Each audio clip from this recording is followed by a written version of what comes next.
Assalamualaikum warahmatullahi wabarakatuh. Kembali lagi bersama saya Farah Farhat di podcast UIN Gus Dur episode ke-6. Kali ini saya tentunya nggak sendiri, sudah ada Pak Dr. Haji Ahmad Tubagus Surur. Assalamualaikum. Waalaikumsalam warahmatullahi wabarakatuh. Sehat, Mbak? Alhamdulillah, ini saya harusnya yang tanya dulu, Pak. Bapak sehat? Ini jadi Bapak yang tanya dulu. Gimana, Bapak sehat? Ya, saya selalu sehat, alhamdulillah. Alhamdulillah. Nikmat Allah selalu kita syukuri aja lah. Alhamdulillahirrabbilalamin. Nah, mungkin buat teman-teman mahasiswa Fakultas Ekonomi dan Bisnis Islam sudah tidak asing lagi dengan beliau, karena beliau ini merupakan Wakil Dekan 3 Fakultas Ekonomi dan Bisnis Islam UIN Gus Dur. Luar biasa, terima kasih di tengah kesibukan menjadi Wadek 3. Ini sudah mau menyempatkan diri duduk bersama saya untuk membahas satu pembahasan yang luar biasa pastinya, dan pastinya ini pasti saya yakin menjadi harapan atau dinanti-nantikan oleh seluruh mahasiswa, karena ini menyangkut fikih modern dan pastinya sangat dekat dengan permasalahan mahasiswa, karena ya mahasiswa kan kebanyakan anak-anak muda gitu, Pak ya. Berarti nggak luar biasa, istimewa. Oh iya, istimewa, luar biasa, istimewa. Oke, yes gitu lah. Yes. Oke, jadi tema kali ini adalah pacaran halal, Pak. Menurut Bapak sendiri, pandangan Islam mengenai hubungan relationship antara remaja laki-laki dan perempuan itu yang disebut pacaran itu seperti apa? Bahkan kalau perkembangannya sekarang itu ada yang namanya situationship, Pak. Jadi tidak ngomong pacaran tapi saling suka tapi enggak gimana-gimana begitu loh, Pak. Jadi monggo, Pak, jawabannya. Ya, terima kasih. Saya juga mau mengucapkan salam ya. Assalamualaikum warahmatullahi wabarakatuh. Waalaikumsalam warahmatullahi wabarakatuh. Ini tentunya untuk kalangan muda ini ya. Saya sudah hampir setengah tua mungkin. Tapi berpengalaman, Pak. Hah? Berpengalaman. Kalau pengalaman merayu mungkin ya, walaupun nggak ada subjeknya ya. Karena dunia cinta itu betul-betul anugerah. Jadi terkadang nggak punya sasaran pun dia bisa nembak. Karena tadi untuk mengasah keterampilan di dalam merayu mungkin. Jadi sendiri di depan air yang sedang mengalir, mungkin dideru ombak, kita bisa mengukir kata-kata indah. Puitis sekali berarti ya. Gitu. Sehingga kita ketika berhadapan dengan yang sang pujaan hati sudah siap mental gitu.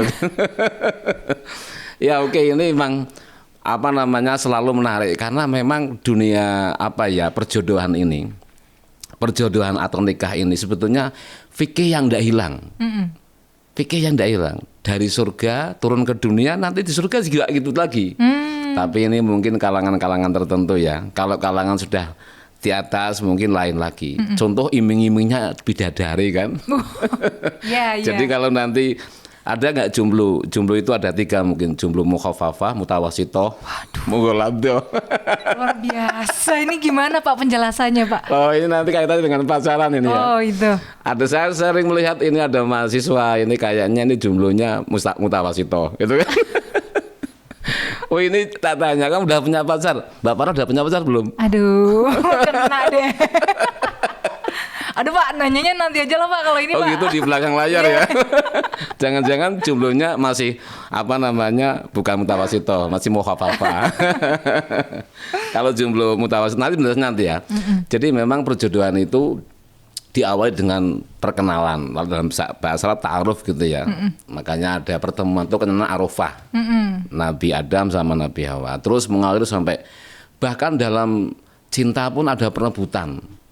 Perebutan kekuasaan untuk menguasai seorang perempuan gitu kan, sehingga tumpah darah pun terjadi pada saat itu. Habil dan Qabil itu kan karena dua-duanya menginginkan iklimah gitu kan. Nah, ada memang cara bagaimana dalam Islam itu memperkenalkan dunia yang namanya untuk mendekati kepada lawan jenis ya. Nah, ini. Jadi ini yang menjadi mestinya menjadi kiblatnya Muslim, karena hanya sekarang ini umat Islam yang sangat-sangat menjaga keturunan. Jadi ada hifdzun nasl ya, hak asasi dalam menjaga keturunan. Karena ada 5 itu, ada hifdzul akal, hifdzul nafas, hifdzul din, hifdzul mal, satunya hifdzul nasl. Jadi kita ini di Islam ini masih menjaga keturunan. Kamu anaknya siapa? ya kan? Iya. Nanti bapaknya ke atas, maka dalam Islam yang sudah mulai mengenal dunia Islam akan melihat misalnya memperhatikan ada yang sering dibaca ya ketika berjanji. Taraku sifah falam yusib ma'ruhu min adamin wa ila abi wa ummihi. Ini mungkin nek biasa mau berjanji biasanya ngentenane serakal, habis itu makan. Tapi nggak pernah dibaca, nggak pernah dianalisis ini artinya apa. Karena banyak sekali orang yang membaca berjanji itu tahunya doa semua, jadi aminin semua itu kan. Padahal itu salah satunya dalam Islam itu udah dikasih contoh. Nabi itu meninggalkan mesum, sifah itu mesum ya. Lah ini bagaimana pacaran yang sekarang ini meninggalkan dunia mesum. Gitu kan. Nah ini mesum itu yang bagaimana gitu kan. Iya. Karena mesum itu ya juga mengikuti zaman. Iya. Jadi mesum itu mengikuti zaman. Kalau dulu itu karena nggak ada media-media ya, nggak ada media-media sehingga harus ada ketemu gitu kan antara laki-laki dan perempuan gitu kan. Kemudian mereka ini mestinya ta'arufnya kenalan dulu kan siapa, nama siapa dan sebagainya. Mungkin juga dari kecil ya, dari kecil mereka udah mengenal sampai besar, mereka berjodoh. Nah gitu kan, kayak misalnya dulu bapaknya Nabi Muhammad itu kan Said Abdullah sama Sayyidah Aminah itu kan kenal sejak kecil. Kemudian sudah besar mereka nggak ketemu kan, begitu ketemu wah hatinya berbunga-bunga gitu kan. Jadi ketemu lagi mungkin. Nah itulah cara apa namanya menghindari yang mesum-mesum itu, mesti gambarannya ya tidak kemudian dibawa pergi bareng atau apa ya kan. Nah tapi sekarang ini kan dunia semakin dekat. Ya kan, sekat-sekatnya kayak nggak ada. Kita mau ketemu dengan siapa saja bisa. Bahkan orang tua itu bisa dikelabui. Apa ini diskusi bareng, nah, gitu kan. Kalau dulu kita ini apa namanya belajar bersama itu waktu SMA itu kelompok belajar gitu kan. Nah belajar kelompok, nah itu. Lah ini kalau sekarang kan tidak mau diskus nih, bahasanya diskus nggak. Tapi berduaan gitu kan. Makanya kalau ada berduaan laki perempuan saya nggak berani masuk. Takutnya dikira setan gitu. Pernah jadi Islam juga ya. Jadi kalau mau tanya obat nyamuk gitu Pak kalau bahasa sekarang Pak. Oh gitu ya. Obat nyamuk ya namanya. Iya. Blunter gitu ya. Ganggu aja. Ya juga jangan-jangan ganggu saya dengan sampean. Jadi gitu ya. Nah, kemudian juga begini. Apa ya? Dalam Islam itu juga harus ini yang artinya menghindari hal-hal yang jangan sampai nanti ada apa namanya saling merugikan. Nah gitu kan, karena perempuan walaupun gaya pakai stil lah, nggak mau dekat dan sebagainya, tapi kalau sudah dirayu bisa jatuh dia. Gitu. Falling in love. Bahaya juga ya. Bahaya juga. Jadi dalam Islam itu bolehlah kenal, ya kan, bolehlah kenal, tetapi harus menjaga muruah masing-masing, harga diri masing-masing. Karena saya yakin seorang perempuan juga ingin dihargai. Nah, laki-laki juga ingin punya harga diri gitu kan. Saling-saling harus menghargai. Nah, jadi hindarilah hal-hal yang apa namanya ya, yang nanti akan menjatuhkan kerugian diri sendiri. Nah, misalnya kalau mau pergi dan sebagainya ya berkelompok, memang benar-benar berkelompok. Bukan mengelompok sendiri, bukan. Pertama nanti misah gitu. Misah gitu kan, jangan sampai. Iya gitu, saya kira itu. Berarti kalau misalkan bisa ditarik kesimpulan semuanya tetap menjaga pada batasannya begitu Pak ya? Iya betul. Nah tapi kalau misalkan kita kembalikan lagi nih dengan realitanya orang pacaran itu seperti apa? Kalau zaman sekarang itu berarti boleh atau tidak? Iya, ya tergantung bagaimana. Bagaimana lagi itu? Iya, bagaimana dia pacarannya gitu ya. Saya kira apa namanya bagi laki-laki yang artinya ada apa namanya kebutuhan yang utuh, artinya kebantung itu saya mau nikah sama ini, biasanya mereka mempersiapkan diri. Nah misalnya ada hadis itu ya mak salah sabab manis tato amin kumul ba'ah fal yatazawaj gitu. Apa kan. tuh Pak artinya Pak? Hei pemuda gitu kan, kalau kamu sudah mampu nikah gitu kan. Fa'ilam yastati, kalau kamu nggak mampu apa itu fabisaum, berpuasa gitu kan. Karena puasa itu kan mesti lemes gitu kan. Aduh, bagaimana mau lihat cewek cantik karena kondisi perut masih harus nekuk gitu kan. Nah, kemudian kalau misalnya masih puasa terkadang masih tegar gitu kan. Malah kalau sekarang puasa itu hampir bahasanya apa ya itu ya, ngabuburit gitu kan. Ngabuburit tapi malah sama pacaran gitu kan. Lah ini kadang saya ya mungkin permaklumannya ya kurang pas. Kalau memaklumkan kurang pas karena memang kadang puasanya gitu kan. Nah, walaupun itu sebetulnya sangat menarik.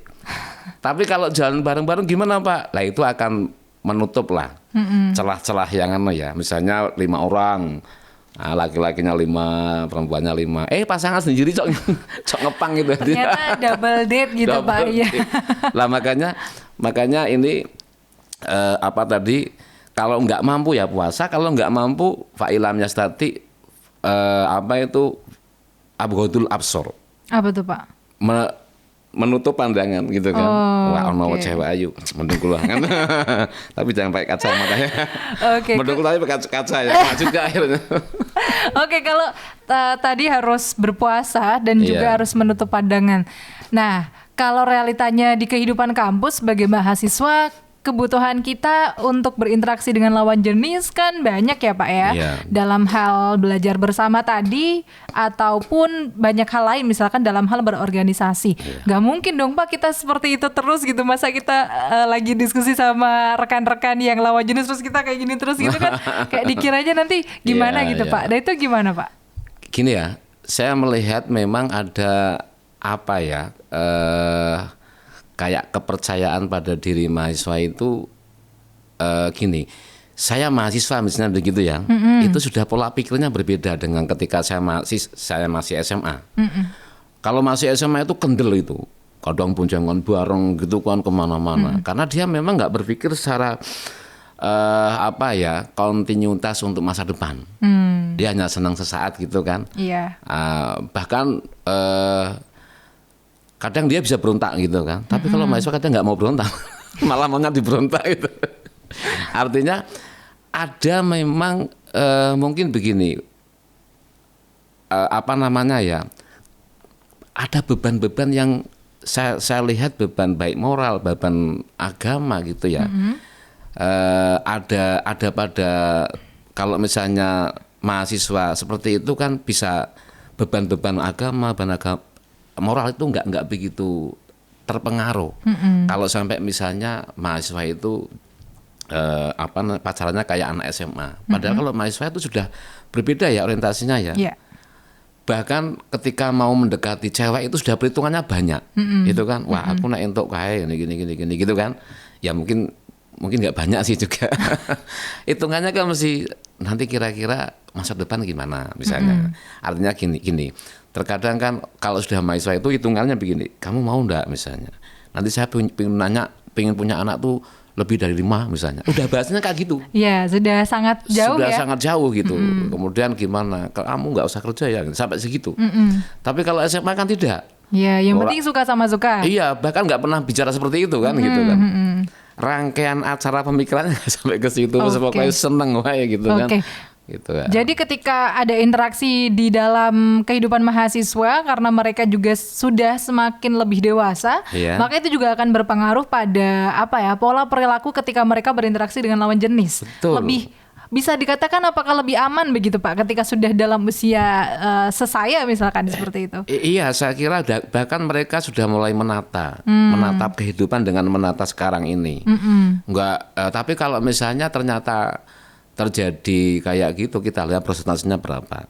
Ini menarik untuk teliti karena seorang mahasiswa akan berbeda dengan anak-anak SMA gitu kan, anak-anak SMP. Contoh misalnya anak SMP menari gitu kan, dengan anak SMA menari, dengan anak SMA kuliah menari itu berbeda. Nyanyi pun berbeda. Itu saya kira dia akan menemukan jati diri. Nah, kemudian akan lebih hati-hati lah bahasa saya. Oke. Kalau sudah mahasiswa akan lebih hati-hati gitu kan. Apalagi nanti kalau misalnya sering gendengkai gitu. Kecuali kalau misalnya hanya ngomong-ngomong tok gitu kan. Iya, oke.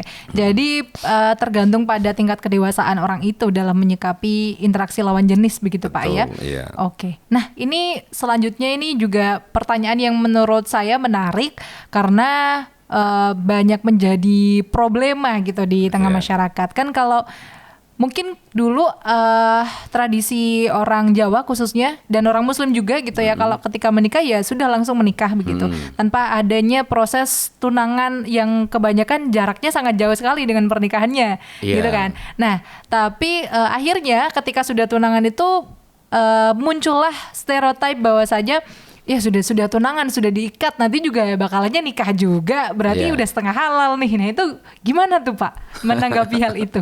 Iya, ini memang lagi-lagi kembali pada tatanan keluarga juga. Tunangan itu khitbah. Khitbah itu ada batasannya bagi pihak luar. Artinya begini, orang yang sudah khitbah, sudah tunangan ya, itu hanya ngunci pihak luar nggak bisa masuk gitu. Oke. Karena khitbah ala khitbah haram. Iya. Jadi orangnya sudah ditanya ini kan, sudah di bahasanya kalau jual beli Ditakoke ya. sudah ada yang nawar. Oh iya. Terus orang nawar kok ada orang bilang, ini harganya berapa? Tidak boleh. Jadi yang datang pertama ini harus dihormat oleh kedua. Kalau dia sudah awas gitu kan, nggak jadi gitu misalnya. Lah monggo. Nah, yang sering kali memang iya pacaran 5 tahun, nikahnya cuma 5 jam. Pernikahan usianya cuma 5 jam. Ini kan jadi kan ya. Jadi nggak jelas. Jadi dalam pacaran mungkin dia nggak mau menata gitu kan. Mau apa ke depan bagaimana gitu kan. Contoh gampang begini, saya pernah minta itu, ya ini bukan curhat ya, tapi ini contoh saya coba dengan seorang perempuan, tak minta jangan nanti kalau jadi istri saya nggak boleh kerja, itu dia nggak mau gitu kan. Gitu. Oh berarti memang kebanyakan zaman saya loh ya, artinya mungkin berapa tahun ya, 22 tahun yang lalu saya nikah itu kan, oh sudah modern seperti itu. Oke. Sudah modern ya, jadi ngapain saya nggak boleh kerja, saya mau cari duit gitu kan. Nah saya masih menerapkan coba dengan tatanan orang-orang tua dulu gitu kan. Iya. Nah misalnya saya agak membuat, karena memang bayangannya seorang laki-laki itu kalau punya anak banyak kan keren gitu. Wah, pengikutnya banyak gitu ya. Daripada cari pengikut yang lain nggak bisa, bikin anak yang banyak gitu kan. Saya nggak bisa mengislamkan orang lain gitu kan. Saya bikin anak banyak. Dengan saya punya anak banyak, saya mengislamkan orang banyak gitu. Lah tapi itulah yang terjadi sekarang ini, memang terkadang kelengahan terjadi. Baik dari si empunya maupun dari keluarga. Jadi kalau sudah tunangan seakan-akan udah bebas gitu kan, bonjongnya mono-mono. Padahal bukan, itu hanya membatasi pihak luar nggak boleh masuk. Oke. Begitu. Ya. Oke, jadi yang harus diterapkan mindsetnya adalah ketika sudah menghitbah adalah ya kita hanya membatasi pasangan satu sama lain untuk tidak melirik yang lain begitu Pak ya, intinya dan justru ya. kita menghormati dia. Iya, menghormati sampai Iya. nanti betul-betul sudah akad gitu. Iya, dan Oke, jadi kesimpulannya sangat tidak diperbolehkan ya Pak untuk menganggap bahwasannya ketika sudah tunangan itu sudah setengah halal sudah gitu. Nggak ada ya Pak setengah istilahnya. halal. Halal haram bisa dinego berarti Iya. namanya ya. Sebetulnya ya kalau misalnya sudah ditunang gitu, kemudian ada acara mau gendeng misalnya, karena berbarengan gitu kan, gendeng itu. Itu biar nggak banyak dosa itu jangan difoto. Menghindari foto begitu loh. Insya Allah begini, kita ini kan nggak bisa menghindari hal yang kayak gitu sih. Iya. Iya kan? Misalnya, aduh aku ketemu Mbak Farah cantik gitu misalnya. Apa gendeng gitu kan? Aduh. Misalnya seperti itu. Iya. Karena sudah ditunang gitu kan, mau gendeng. Itu jangan difoto lah. Jangan difoto, jangan disyuting. Biarkan saja seperti itu. Karena apa? Kalau difoto orang lain kan melihat. Iya. Ya kan? Nah, itu kan maksiat sebetulnya. Kalau enggak, misalnya apalagi gini, wah mbak misalnya mbak siapa yang sudah ditunang ngomong, wah aku mojok loh sama tunangan saya gini. Ngapain diceritain gitu kan? Itu begini. Menceritakan aib Iya, sendiri. kata Nabi begini, kullu ummati mu'afa. setiap umatku itu akan dimaafkan perbuatannya illal mujahirun, kecuali dia itu ngumbar sendiri. Dia kan sudah ditutup, kenapa? Makanya kalau ada teman-teman yang sudah apa namanya tunangan gitu ya. Nah, misalnya jenengan lihat ini, wah itu tunangan kok bonjongan mono-mono, nyekep meneh gitu kan. Udah apa-apa gitu kan. Nah, itu jangan diceritakan kemana-mana. Karena itu dosa. Gitu kan. Malah kita ini terkadang kita yang kena dosa. Ya, karena kita cerita pada orang lain gitu loh. Mereka mungkin nggak berdosa karena nggak ada syuting, nggak apa-apa gitu kan. Nah, itu seperti misalnya kasus pencabulan yang bisa kena yang ngirim film cabulnya itu ya. yang main malah nggak kena. Ya karena memang nggak boleh gitu, itu nggak boleh. Nah, dan mungkin dia melakukan kayak gitu mungkin hilaf dan sebagainya gitu kan, nggak sadar. Ya memang kalau sudah kayak gitu sering hilafnya. Mesti sudah hilaf. Makanya tergantung kedua, artinya pihak keluarga dan dia sendiri itu bagaimana merawat tadi itu. Kan tadi misalnya begini, saya katakan itu lima hak asasi tadi ya. Di pengantar saya ngomong 5 hak asasi itu hifdzul akal, hifdzul nafas, hifdzul mal, hifdzul din, hifdzul nasl ya. Ini 5 harus jaga ini. Misalnya sampean ada orang mau membunuh, kan dilarang kan? Nah gitu aja. Jadi termasuk orang mau merusak perempuan yang masih gadis mau dirusak, tidak boleh. Ya itu. Makanya ini termasuk masuk dosa besar. Nah, sudah halal nih. Artinya apa? Di hitbah itu halal hitbahnya gitu. Untuk jangan saya masuk orang lain. Kalau orang lain masuk haram. Nah, tapi dijaga kalau sudah akad nikah barulah monggo semuanya gitu. Baik. Jadi tadi sudah dijelaskan dari A sampai Z begitu ya tentang interaksi lawan jenis terutama di lingkungan mahasiswa ini seperti apa. Jadi kita sudah sedikit paham begitu Pak akan batasan-batasan yang harus kita lakukan sebagai manusia yang sudah akil balik begitu. Nah, kalau kita bahasanya apa ya? Kita tetap ngeyel gitu ya, pengen mendapatkan legitimasi apakah pacaran ini halal atau haram. Nah, kalau misalkan pertanyaannya adalah bagaimana kita misalkan ya Pak, apa ya bahasanya tuh kalau misalkan tadi Bapak menjelaskan kalau cinta itu memang sudah menjadi fitrahnya. Dan itu sebagai apa ya hal yang patut kita syukuri juga dan tidak bisa kita tahan begitu kan Pak ya.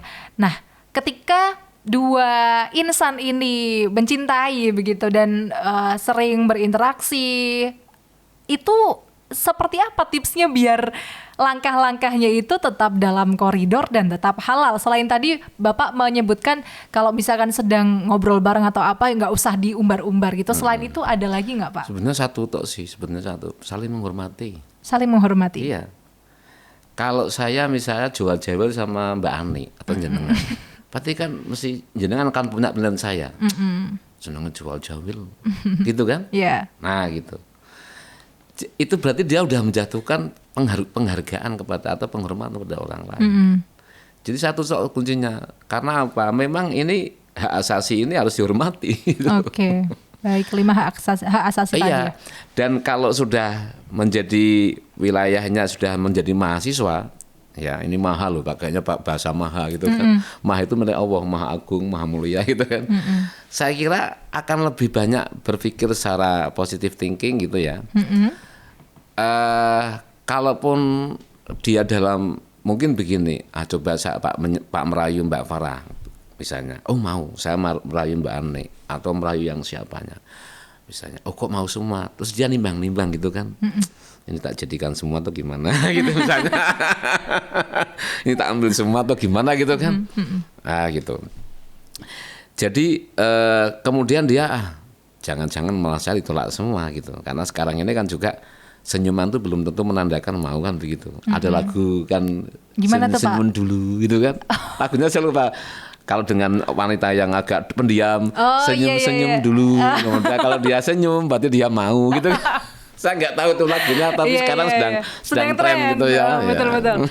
Oke, jadi kuncinya satu yaitu saling menghormati harga diri masing-masing, Betul, begitu Pak ya. iya. Ketika memang punya perasaan, punya perhatian lebih Iya. terhadap seseorang, bagaimanapun itu perhatian yang kita berikan tidak boleh sampai menggeser 5 hak asasi tadi. Betul, Begitu ya. betul, Dan iya. begitu juga sebaliknya. Kalau misalkan sudah oke, yes langsung saja begitu Pak ya. Betul. Tidak usah banyak cincong. Iyalah, apalagi sudah umur ya. Ya. Mahasiswa itu semester berapa ya? Semester 4 sudah mungkin umur 18 tahun. Ya kan? Sudah lebih Pak, Udah lebih ya? 20-an. 20 ya? Udah bisa belum nikah itu. Iya. Menurut undang-undang. Dan nikahlah, enggak apa-apa. Karena begini, nikah itu lebih baik. Nikahilah, kawinkanlah perempuan-perempuan itu yang muslim-muslim yang baik-baik itu. Kalau mereka ini posisinya kesulitan ekonomi, Allah akan membuat kaya, gitu kan. Jadi ini betul. Ketika saya dulu masih jomblo, insya Allah bukan mutawasitoh, mukhafafah lah. Masih jomblo mukhafafah itu begini, jomblo tapi ketika mau mendekati perempuan kan takut, gitu kan. Nah kalau mutawasitoh itu dirubung cewek-cewek gitu. Baik. Lah itu ketika jomblo sendirian tuh ya, itu dengan uang sekarang mungkin misalnya 100.000 ya, habis sudah makan sendiri. Tapi begitu nikah ada tanggung jawab dengan istri gitu kan, 100.000 itu bisa 1 hari. Nah, berarti kan sugih itu, kaya itu. Yeah. Nah, gitu. Kayanya gimana? Oh saya bisa makan sendiri dengan kekasih hati gitu kan, tambatan hati dengan istrinya begitu loh. Jadi itu kaya termasuknya. Yeah. Nah, mungkin kalau enggak, apalagi sekarang ya enggak usah 100.000 lah. Mungkin 25.000 cukup gitu kan. 25.000 bisa untuk makan. Iya. Berdua gitu. Ya gitu saya kira. Oke, jadi ya itu tadi ya. Kembali lagi ke diri kita masing-masing, dan kalau memang sudah menemukan tambatan hati, siap lahir batin langsung gitu Pak ya. Iya. Oke, kalau kata Pak Surur, rezeki nanti akan berjalan seiring dengan Iya, Allah akan menambahkan. ya bahtera rumah tangga itu terbangun begitu. Iya. Tapi tetap dikembalikan pada kesiapan masing-masing individu tentunya Pak. Betul. Oke. Nah, itu tadi Bapak menjelaskan mengenai pernikahan juga. Nah, Iya. ini kan kita mahasiswa umur-umur sesaya ini memang lagi mungkin sudah Galau. mulai galau, gencar-gencarnya ini saya nanti kira-kira suaminya seperti apa ya, atau Iya. mungkin istrinya nanti seperti apa. Betul. Nah, kalau dari sudut pandang Islam, bagaimana sih seorang muslim dan muslimah ini dalam mencari pasangan itu kriterianya yang baik menurut Islam seperti apa Pak? Iya, jadi gini ya, ada budaya-budaya dulu, saya sampaikan budaya dulu ya. Budaya-budaya di dalam mencari pasangan itu saya lihat menarik ya. Contoh misalnya begini, ketika ada pernikahan seseorang, gitu kan. Kalau di barat tuh kan lempar bunga, gitu iya, kan. Nah, di belakangnya itu ada cewek-cewek yang siap gitu Rebutan, kan, itu kan. Itu budaya sana. Kalau budayanya di Indonesia ya, itu ketika lamaran itu mereka bawa serta keluarga semua, gitu kan? Betul. Itu di situ kan sebetulnya yang akan diiringkan gitu, oke apa? Ngiringi. Ngiring. Yang diiringkan dengan pengiring, gitu kan? Oh iya. Nah, pengiring ini juga sebenarnya siap untuk dilihat, yang perempuan sebenarnya, dan yang laki-laki siap harus melihat, begitu loh. Jadi mungkin maka ketika khitbah itu sebenarnya tidak hanya keluarga inti yang datang, tapi mungkin tetangga ngiringi gitu kan. Nah, dia juga berharap barangkali tetangganya sana bagus untuk anak saya gitu kan. Oke. Jadi itu sebetulnya awal dari perjumpaan itu. Nah, itu artinya gini, yang kayak gitu itu tidak ada yang membantah ya. Ya. Artinya berarti boleh. Secara agama kan boleh. Nah kemudian sekarang ini kan dunia perkenalan semakin lebar, dunia perkuliahan, gitu kan, dunia bisnis dan sebagainya, apalagi nikah itu bil wasilatul FB. FB, Instagram, WhatsApp. Instagram itu menjadi wasilah yang luar biasa ya, alternatif bukan second tapi first gitu kan, pertama gitu. Lah ini saya kira ini enggak apa-apa, artinya dunia karena sudah semakin modern kayak gitu, tetapi asal ada koridor-koridor dalam Islam. Apalagi ini kalau sasarannya mahasiswa ya. Jadi kembali lagi bahwa saya melihat orang yang kuliah itu kan sudah mulai minimal dia ada kepekaan sesuatu yang ingin diselesaikan. Ya. Nah, jadi dalam misalnya dulu jurusan apa Mbak? Komunikasi penyiaran Islam. Komunikasi penyiaran Islam. Ada masalah apa di situ kan gitu kan? Yeah. Ketika mau masuk ke situ kan, oh saya mau menjadi ini dengan tulisannya ini nanti gitu kan. Artinya mereka sudah mulai menapaki kehidupan dengan model serius gitu kan. Nah ini saya kira mahasiswa kita ini ya lagi-lagi harus tadi itu kembali kepada persoalan awal ketika dia mendedikasikan sebagai seorang mahasiswa. Saya yakin mereka mencari judulnya ya harus kufu gitu ya. Saya bayangin kalau ada misalnya mahasiswa S1, suaminya itu SMA mesti. Aduh. Itu yang jadi raja siapa di rumah nanti kan? Nah, ada kuliah tiap hari nanti sama bapaknya. Gitu. Makanya minimal sekufu. Sekufu itu ya laki-lakinya, perempuannya itu pendidikannya itu setara. Gitu. Kalau bisa ya lebih tinggi suaminya. Kecuali kalau memang dia pernah baca buku ya, baca buku-buku apa yang referensi itu bisa dilihat misalnya anak seorang nabi misalnya dinikahi sama pemuda yang masih keluarga ya, tapi orang pemuda ini kan termasuk keluarga miskin. Nah, saya yakin perlakuan perempuan ini gitu kan, ini kan bisa jadi agak sedikit, saya kan keturunan Nabi kan, itu kan. Makanya Rasulullah pernah meminta sama Sayyidah Fatimah untuk belajar kepada seorang perempuan yang perempuan itu dinilai Rasulullah dia cakap memberikan pelayanan kepada suaminya. Nah gitu kan. Ternyata kan ketika dia datang aja Sayyidah Fatimah itu tidak bisa masuk. Kecuali dia dapat izin dari suaminya. Begitu dapat izin, yang dilihat apa? Di meja itu ada makanan dan ada kayak untuk nutuk itu ya, namanya apa? Pilah atau kayak cuding itu ya. Kayak pecut lah katanya. Pecut kan ada talinya gitu ya. Ini enggak. Lah itu ditanya ini untuk apa? Ya kalau suami saya nggak ridho biar dia mukul pakai ini gitu kan. Sampai sebegitunya. Sampai sebegitu. Berarti begini, berarti dalam hal hubungan suami istri itu sebetulnya yang perlu dicapai oleh seorang istri itu ridhonya suami sebetulnya. Lah ini kan sekarang ini kan dunianya karena sudah kemitraan gitu kan, sudah setara sama, mosok seperti itu gitu kan. Nah, ya tinggal pilihan saja sih, pilihan hidupnya dia mau pakai model yang kayak begitu apa tidak. Misalnya kalau perempuannya lebih high dalam ilmunya, dalam finansialnya, laki-lakinya itu malah tidak punya apa-apa gitu kan. Ya ini bisa goyang ini. Nah ini makanya ini yang penting kalau suaminya ridho itu ya sudah selesai, ending aja. Gitu. Jadi mencari yang sekufu begitu Pak ya? Sekufu harusnya, biar tidak terjadi apa-apa gitu ya. Jadi secara latar belakang pendidikan, kemudian mungkin pandangan ke depan, yang paling penting kan punya visi misi yang sama. Betul. Begitu Pak ya? Jadi itu pemirsa, cari yang sekufu. Coba mungkin habis ini dicek-cek ya pasangannya apakah sudah sekufu. Iya.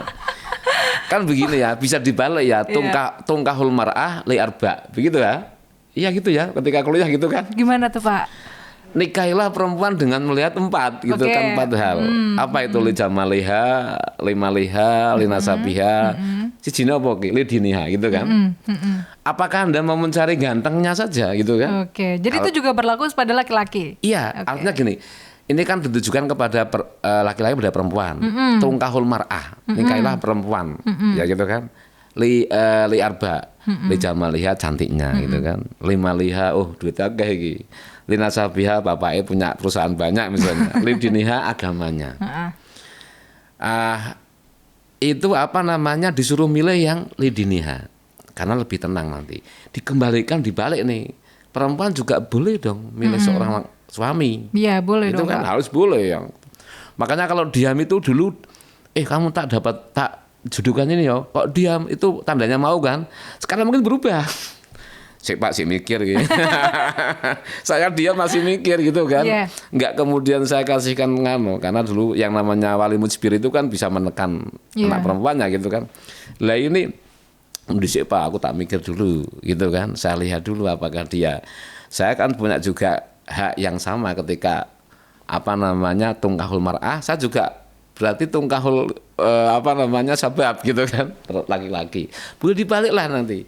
Jadi perempuan juga bisa melihat sing tak pilih gantenge, apa duwite gitu kan, apa bapaknya gitu kan, artinya nasabnya ya, apa agamanya. Okay. Nah, ini akan kembali kepada analisis kan, maksudnya analisis gitu kan, wah, kayak keluarga kayak gitu kan, kayak sugih tapi kok ora tentrem gitu kan, kayak bojone ki ganteng gitu kan, tapi yo cekcok terus gitu. Nah mungkin kayak agamawan gitu kan, tapi kok ora beres lah, sing beres apa gitu. Nah maka carilah biasanya kalau yang agamawan itu lebih tenang. Makanya kan di hadis itu endingnya pilihlah yang punya agama gitu. Pilihlah yang punya agama, pemirsa. Oh, iya. Katanya cari imam. Iya benar juga sih ya, kalau misalkan cari imam tapi tidak capable untuk menjadi imam ya nanti bagaimana ya Pak ya? Ya nggak pernah waladolin, amin. Iya benar juga, nggak sampai ke situ akhirnya nanti. Soalnya sendiri-sendiri terus. Betul, nggak punya pernah ada amin, nggak pernah nanti. Betul. Nah selanjutnya nih Pak, kalau misalkan tadi sudah dikasih tips dan triknya memilih pasangan sesuai dengan syariat Islam. Iya. Lalu ketika sudah misalkan katakanlah dua orang ini sudah sangat memenuhi syarat kedua-duanya dan juga saling mencintai, tapi orang tua tidak setuju. Lalu bagaimana ini Pak? Peran orang tua itu punya andil berapa persen sih dalam pernikahan begitu? Ya, laki-laki ini memang ya. Zaman-zaman sekarang ini beda dengan dulu ya. Dulu itu kan ada istilah wali mujbir. Wali mujbir itu wali yang memaksa. Harus mau. Iya harus mau. Jadi namanya aja mujbir itu bisa memaksa ya. Artinya perempuan itu sudah harus mau dengan kehendak orang tua. Maka dulu itu zaman dulu ya, artinya PNS itu kan di Pekalongan ini termasuk kalah stratanya dengan orang ngecap saja. Jadi kalau anak perempuannya itu agak rewel gitu, tak untuk ke PNS gitu kan, itu dia langsung yes manut gitu kan. Sekarang PNS harganya naik gitu kan, tak untuk ke PNS siap gitu kan, tak untuk ke tukang ngecap sekarang malah turun. Mungkin juga akan bergerak ketika anak ini punya pilihan, misalnya ya orang tua punya hak paksa gitu, ya tinggal sebetulnya penjelasan saja. Duduk bersama. Iya sekarang ini kan orang tua sudah bisa menerima penjelasan anak. Dulu kan tidak. Karena fasilitas yang ada zaman dulu itu kan memang orang tua bisa memaksa. Keterbatasan dan sebagainya gitu kan. Lah kalau sekarang ini kan orang tua sudah terbuka lebar. Oh iya ya anak saya begini-begini. Maka tinggal duduk bersama bagaimana seorang perempuan itu menjelaskan pada bapaknya. Pak begini loh Pak gitu kan.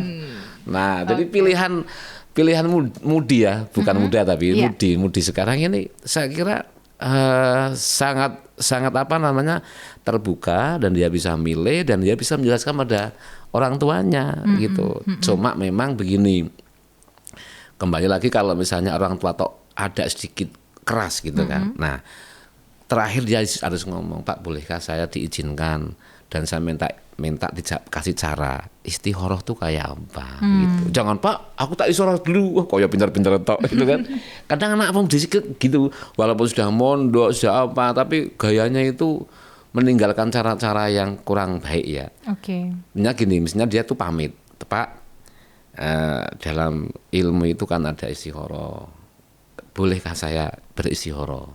Caranya bagaimana? Padahal si putri ini kan udah mondok lama ini, tapi dia bisa ngomong kayak gitu. Ini namanya alimu fisudur, gitu kan? Apa itu Pak? Oh ini nanti penjelasan begini, man isdad dan ilman, walam yasdad hudan, lam yazid minallah illa bu'da. Ini penjelasan di situ nanti, tak jelaskan nanti. Jadi kadang begini, ada akhlakul karimah di dalam di dalam seseorang itu ketika dia walaupun pinter, itu dia minta izin. Misalnya dengan cara, Pak, saya bolehkah saya istikharah? Kalau Bapak memang menghendaki itu, lah tapi saya minta diajari Pak bagaimana istikharah yang baik. Jadi dia juga junjung orang tua ini. Oke. Nah, tapi aku tak istikharah sih Pak. Aku semua doa suwi gitu kan. Itu sebenarnya benar. Iya. Tapi kurang tasawuf gitu. Oke. Jadi harus ada ilmu tasawufnya di situ. Harus ada akhlak. Akhlaknya begitu. Nah, makanya terkadang ini saya katakan tadi orang itu kan sebenarnya kayak komputer. Dia bisa hafal Al-Quran, dia bisa hafal hadis, dia bisa hafal semua omongan yang baik. Tapi hanya di copy paste kemudian masuk memori saja. Iya. Mestinya diinstal gitu kan. Bahasa anak sekarang diinstal main muni dewi, ketika diklik bisa muni dewi. Kalau dalam bahasa Inggrisnya tuh menjadi inner gitu kan. Nah, ada inner beauty, ada inner itu kan sebenarnya. Itu jadi ada keluar sendiri. Ketika dia ngomong itu dia tidak ngomong asal ngomong tapi nggak hanya hafal, tapi sudah menjadi sebuah langkah-langkahnya dia. Oke. Ah gitu. Jadi harus ada komunikasi antara orang tua dan juga putra-putrinya ini dalam menentukan pasangan hidup. Mumpung kita hidup di zaman di mana orang tua mungkin sudah terbuka begitu Pak ya dengan pendapat-pendapat anak. Ketika memang mungkin ada ketidaksetujuan antara kedua belah pihak, tetap harus optimis dulu nih Pak ya. Oh, iya. Untuk duduk bersama dan tetap junjung tinggi unggah-ungguh kepada orang tua, dan itu tadi libatkan orang tua dalam proses pemilihan itu supaya orang tua itu terus merasa dihargai. Betul. Dan itu mungkin akan menjadi pemulus sampai akhirnya nanti bisa disetujui gitu Pak. Oh iya, tak minum dulu ya sebenarnya. Oh iya, monggo. Ya mau belajar karena artis mungkin. Oke, ini saking aslinya saya lupa nih sampai tidak mempersilahkan suruh minum. Punten nih Pak. Iya, enggak apa-apa. Jadi memang gini ya, satu hal yang mungkin ada nilai yang bergeser. Tapi saya berharap ya ini menjadi pengingat kita semua bahwa kita ini kurang punya unggah-ungguh sama orang tua kita sendiri. Sehingga kita ini mudah, disebut orang tua itu mestinya begini, orang tua yang melahirkan gitu kan. Orang tua yang memberi nafkah, bapak gitu kan. Dan satu lagi orang tua yang memberi ilmu. Oke. Jadi guru itu kan 3. Jadi mestinya kalau anak-anak muda sekarang itu punya sebutan orang tua, mungkin orang tua yang beri nafkah kandung ini meninggal. Nah dia nggak usah galau, aku masih punya orang tua. Namanya orang tua yang melahirkan. Udah meninggal juga, wah aku masih punya orang tua. Namanya yang memberi ilmu, guru. Oh guruku mati, berarti ra sekolah. Kan guru banyak kan? Iya. Nah, mau guru siapa aja lah pokoknya yang pernah ngajarkan ilmu kepada kita itu guru saya, gitu kan. Nah itu dimintai pendapat, tapi dengan cara tadi keramah tamahan, kesantunan, nilai-nilai yang pernah ditanamkan itu digali lagi. Jadi saya kira gini, setiap orang yang memberi doa itu menjadi investasi amal-amal kita ke depan. Semakin banyak orang yang mendoakan gitu kan, semakin banyak kita ini akan terlepas dari jurang-jurang setan kan begitu. Oke, baik. Jadi tetap libatkan segala macam aspek dalam kehidupan kita, baik itu orang tua yang melahirkan, orang tua yang memberikan ilmu, begitu Pak ya. Yang ngasih nafkah. Gitu yang ngasih nafkah. Nah, pertanyaan terakhir mungkin ini menjadi penutup dari pembahasan kita. Monggo Pak, boleh diberikan pesan-pesan untuk teman-teman mahasiswa, terkhusus dalam tema ini. Oh iya, wah ini sebenarnya bahasanya bisa membuat tagline kayak menggarisbawahi gitu ya. Oke. Jadi kepada adik-adik mahasiswa yang saya panggil adik karena saya masih muda ini. Kalau saya panggil anak-anak, aduh udah tua banget ini. Jadi lebih enak pakai adik-adik mahasiswa saja yang mahasiswi ya. Tidak ada tujuan lain memang, kalaupun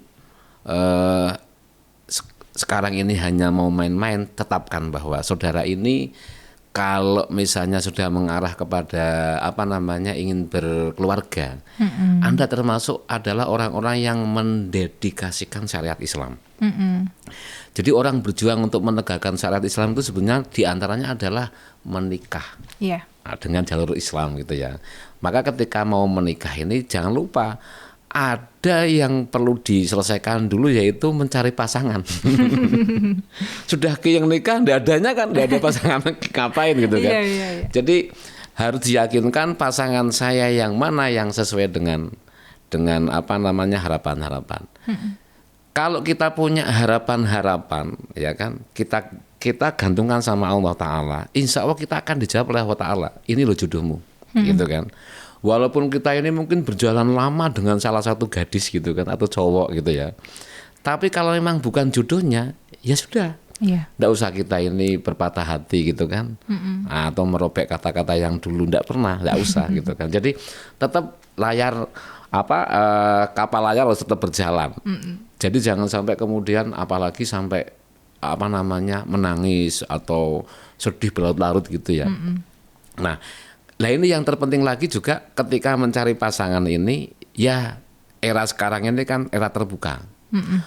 Bahkan sekarang ini ada tuntutan dari beberapa televisi itu yang perempuan harus mengungkapkan rasa cinta dulu pada laki-lakinya, gitu kan. Itu saya kira sebetulnya ndak masalah secara agama juga, cuma budayanya kurang baik, ndak pas gitu. Nah haruslah laki-laki yang meminta perempuan ini diajari supaya tidak mendahului dulu itu. Nah, jadi mbak-mbak yang mahasiswi yang punya calon-calon ini jangan mendahului lah, bahasanya jual mahal enggak apa-apa. Karena memang harus Anda jual mahal, jangan dijual murah gitu kan. Walaupun nanti jodoh itu sudah ada semua. Tinggal kita ini mau melangkah apa tidak. Kalau kita mau cari yang perfect, mana yang perfect? Nggak ada. Karena justru kita ini harus saling melengkapi. Sadarlah bahwa kita ini memang sesuatu yang mudah patah, mungkin mudah robek, mudah tenggelam dan sebagainya. Justru dengan adanya kehadiran yang satunya itu, kalau dalam agama itu mengatakan sembahyangmu sempurna. Berarti kita ini kan kalau masih jomblo itu masih belum sempurna. Mau jomblo terus, ya nggak sempurna. Nggak pernah sempurna. Iya, makanya sempurnakanlah dengan jodoh itu lahir. Kalau kita sudah berangkat dari ketidaksempurnaan, mosok ngelihat orang lain nggak sempurna semua, kita jelek, nggak mungkin. Iya. Jadi karena kacamata kita seperti itu, ya kita nanti akan bisa melihat, oh iya, bisa menerima kehadiran laki-lakinya atau perempuannya dengan ketidaksempurnaan itu menjadi sempurna. Luar biasa. Gitu. Luar biasa. Kita jadi semakin open begitu ya. Tentunya dalam hal berinteraksi dengan lawan jenis dan mungkin mencari pasangan juga. Betul, ya. Wah, luar biasa. Terima kasih sekali Pak Surur atas ilmu yang luar biasa. Tapi saya ada satu permintaan lagi. Saya mau minta pantun nih dari Pak Surur. Nanti saya ngomong cakep deh, Pak. Gitu ya? Oke. Saya sebetulnya kalau tahu temanya, maaf ya, kemarin saya lupa ini membaca pesan-pesan dari tim jenengan ya. Jadi kalau itu ya saya bisa ngomong. Oke, ada pantun ini. Naik perahu berpasangan. Cakep. Di tengah laut melihat ikan hiu. Cakep. Uwin Gusdur Pekalongan, I love you. Uwin Gusdur Pekalongan, I love you. Luar biasa. Terima kasih sekali lagi Pak Surur atas waktunya. Selamat melanjutkan aktivitas. Dan untuk pemirsa yang ada di rumah, semoga bisa menerapkan ilmu yang tadi sudah disampaikan oleh Pak Surur. Ingat, tetap harus menjaga kehormatan satu sama lain, itu adalah kuncinya. Sampai jumpa di episode podcast selanjutnya, tentunya dengan bintang tamu yang luar biasa dan tema-tema yang unexpected lainnya. Pastinya akan lebih seru lagi ke depannya. Jadi tetap saksikan terus di channel YouTube Humas Uwin Gusdur. Wabillahi taufiq wal hidayah. Wassalamualaikum warahmatullahi wabarakatuh. Waalaikumsalam warahmatullahi wabarakatuh.